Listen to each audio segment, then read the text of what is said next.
आज हम करेंगे 10+2 क्लास ज्योग्राफी विषय का लेसन नंबर 6 और इसमें आज हम करेंगे, हमारा टॉपिक रहेगा परंपरागत बड़े पैमाने वाले औद्योगिक प्रदेश। परंपरागत क्या है? परंपरागत वो चीज़ें होती हैं जो पहले से चली आ रही हैं। बड़े पैमाने का मतलब ये है, बड़े पैमाने से मतलब है बड़े आकार के औद्योगिक प्रदेश। पैमाने का मतलब होता है माप, और बड़े का मतलब बड़ा, बड़े माप वाले मतलब जो बहुत बड़े हैं वो औद्योगिक प्रदेश हम जानेंगे। देखिए, औद्योगिक प्रदेश जो है वो हमने उसके प्रकार कर लिए थे, आकार के आधार पर हमने उसके प्रकार करे थे, उत्पादित माल के आधार पर हमने उसके प्रकारों का अध्ययन किया। इसके अलावा कार्य प्रणाली के आधार पर हमने उनका वर्गीकरण किया, हमने स्वामित्व के आधार पर वर्गीकरण किया, कच्चे माल के आधार पर भी वर्गीकरण हमने पढ़ लिया। आज का हमारा जो विषय टॉपिक है वो है परंपरागत और बड़े पैमाने के औद्योगिक प्रदेश। ऐसे औद्योगिक प्रदेश जिन औद्योगिक प्रदेशों में बड़े पैमाने के उद्योग लगे हुए हैं और परंपरागत हैं, वो पहले से ही चले आ रहे हैं। ऐसे औद्योगिक प्रदेश कौन से हैं? ऐसे औद्योगिक प्रदेश वो औद्योगिक प्रदेश हैं जो जैसे लोहा उद्योग, लोह इस्पात उद्योग है आपका, कोयले के भंडार और लोहे की खदानें जहाँ हैं वो वहीं पर स्थापित हो रहे हैं। उसका कारण है परंपरागत तरीका, क्योंकि पहले से उन्हीं जगहों पर लगाए गए उद्योग जहाँ कच्चा माल आसानी से मिल जाता था, इसलिए इनको परंपरागत बड़े औद्योगिक प्रदेश के नाम से जाना जाता है। और ये औद्योगिक प्रदेश जो है चिमनी वाले उद्योग भी कहते हैं, उद्योग भी इनको कहा जाता है।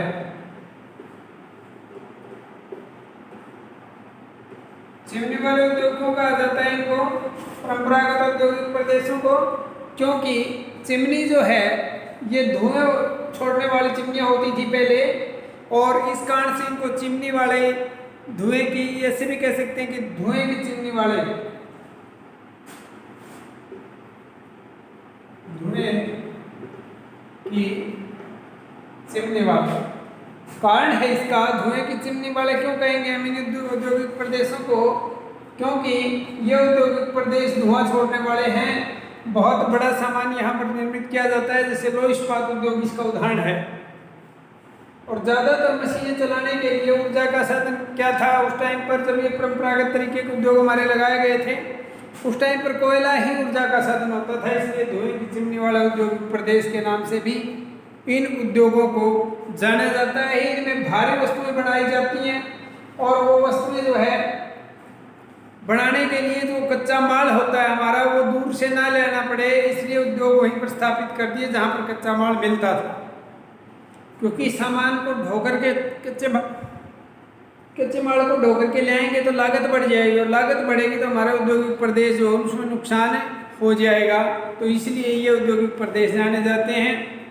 इसमें ज़्यादातर जो है रोजगार का अनुपात ऊंचा रहता है। इसमें परंपरागत औद्योगिक प्रदेशों में रोजगार अच्छा मिलता है, क्योंकि ये उद्योग बड़े पैमाने के हैं, बड़े पैमाने वाले उद्योग हैं, इसलिए कार्य बहुत सारे हजारों श्रमिकों को इससे रोजगार उपलब्ध होता है। तो ये हमारे लिए वैसे फायदे की चीज़ है। दूसरा, इसमें इनका आकर्षक वातावरण नहीं होता, इनमें वही पुराने जमाने के तौर तरीके अपनाए जा रहे हैं। बदसूरत सी बिल्डिंग होती है और उसमें औद्योगिक प्रदेश चलते रहते हैं। पास में ही खदान होती हैं कोयले वगैरह की, तो वहाँ से कोयला निकाला जाता है, और थोड़ा इनमें शुद्ध नहीं रहता, प्रदूषण ज़्यादा पाया जाता है। अगला जो है हमारा वो करेंगे आज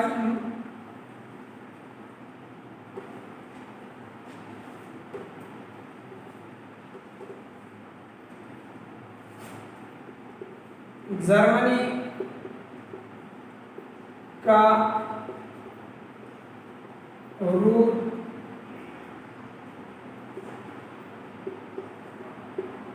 औद्योगिक क्षेत्र। जर्मनी का रूर औद्योगिक क्षेत्र के बारे में हम जानेंगे। जर्मनी का रूर औद्योगिक क्षेत्र जो है, जर्मनी रूर औद्योगिक क्षेत्र कोयला क्षेत्र है ये, वैसे रूल देखा जाए तो इस कोयला क्षेत्र को, इस कोयले की खदानें हैं यहाँ पर, रूर कोयला क्षेत्र जो जर्मनी का वो प्रसिद्ध क्षेत्र है। यहाँ पर औद्योगिक इकाइयाँ स्थापित की गई हैं इस क्षेत्र में, क्योंकि यहाँ पर जो है कोयला आसानी से मिल जाता है और कोयला ही शक्ति का साधन माना जाता है। पुराने ज़माने में, आजकल तो कोयले का वैसे कम प्रयोग होने लगा उद्योगों में, लेकिन जर्मनी औद्योगिक जो क्षेत्र है वो कोयले के लिए प्रसिद्ध है। जर्मनी का रूर कोयला औद्योगिक क्षेत्र भी कह सकते हैं इसको, कोयला औद्योगिक क्षेत्र।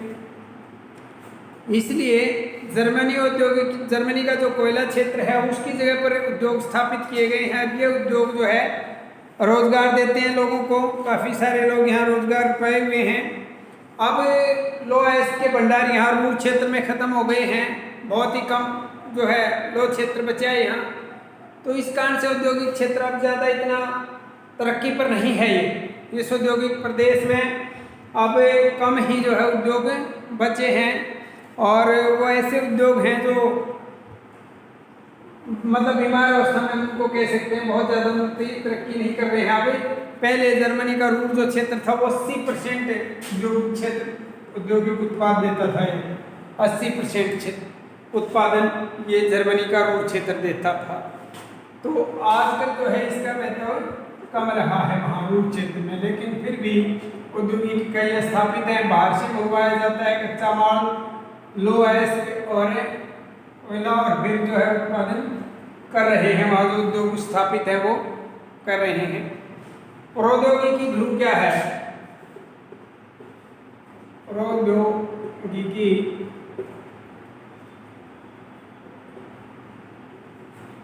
ध्रुव, प्रौद्योगिकी ध्रुव किसे कहते हैं? प्रौद्योगिकी ध्रुव वो औद्योगिक प्रदेश होते हैं जहाँ पर एक उद्योग लगने के बाद और उद्योग उसके साथ में लग जाते हैं। जैसे देखिए, मान लीजिए कोई एक औद्योगिक प्रदेश यहाँ पर लगाया गया, उद्योग लगा दिया गया, इसके साथ में कोई और उद्योग लग गया, इसके साथ में कोई और लग गया, एक और लग गया। यहाँ कारण होता है इसका, ऐसे क्यों लगते हैं उद्योग क्षेत्र, और ये पूरे का पूरा क्या हो जाता है, प्रौद्योगिकी उद्योग जो ध्रुव है वो क्षेत्र बन जाता है। कारण ये है कि मान लीजिए ये उद्योग यहाँ लगा, तो यहाँ रेलवे लाइन भी निकली हुई है, यहाँ जो है बिजली की लाइन भी आई हुई है, ठीक है ना। तो इस प्रकार से जो है हर व्यवस्था यहाँ मिली हुई है, सड़कें भी यहाँ से गुजरती हैं, तो ये सारी सुविधाएं एक औद्योगिक प्रदेश को मिल जाती हैं। इसलिए एक उद्योग के स्थापित होने के बाद उसके साथ साथ में अन्य उद्योगों का भी जमावड़ा होना शुरू हो जाता है। इसको हम क्या बोल देते हैं, प्रौद्योगिकी ध्रुव के नाम से जानते हैं। इसमें विज्ञान और तकनीकी जो प्रयोग किया जाता है वो उत्तम क्वालिटी का, इसलिए इस नई प्रौद्योगिकी से इस उद्योग का विकास हुआ है। तो ये औद्योगिक प्रदेश से पूछेगा आपसे कि प्रौद्योगिकी ध्रुव किसे कहते हैं? उद्योगों का एक ऐसा समूह स्थापित हो जाना जहाँ पर सभी सुविधाएं उद्योग संबंधी मिल जाती है, उसको हम क्या बोलेंगे, प्रौद्योगिकी ध्रुव कहेंगे। तो आज हमने क्या जाना, आज हमने जाना परंपरागत जो बड़े पैमाने के उद्योग क्षेत्र हैं उनके बारे में हमने पढ़ा, किस प्रकार कहाँ पर ये उद्योग स्थापित हो रहे हैं। ज़्यादातर हमारे यहाँ राउरकेला, भिलाई, दुर्गापुर, ये जमशेदपुर, वहाँ पर ये कारखाने लगे हुए हैं बड़े पैमाने के। और उसके बाद हमने जाना है हमारे जर्मनी का जो औद्योगिक प्रदेश है वो क्यों इतना विख्यात हुआ, क्योंकि वहाँ कोयले और एलॉय की खानें पाई गई हैं रूर क्षेत्र में, जर्मनी में। और कभी जो है जर्मनी का बहुत महत्वपूर्ण प्रदेश होता था ये लोह उत्पादन का, और 80% लोहा जो है ना लोहे से उत्पाद वहीं पर तैयार होते थे। आजकल कोयले की मांग कम हो गई है और लोहा इसकी भी वहाँ कम मिलने लगा, इसलिए आयात करके लोहे को वहाँ वस्तुएं बनाई जाती हैं, महत्व थोड़ा कम हो गया रूर क्षेत्र का। फिर हमने पढ़ा प्रौद्योगिकी ध्रुव, औद्योगिक क्षेत्रों के निकट कई उद्योगों का एक साथ लग जाना औद्योगिक ध्रुव या औद्योगिक समूह कहलाता है। तो इस प्रकार से 3 टॉपिक आज हमने कर लिए, बाकी आपकी क्लास रेगुलर रहेगी, कल करेंगे।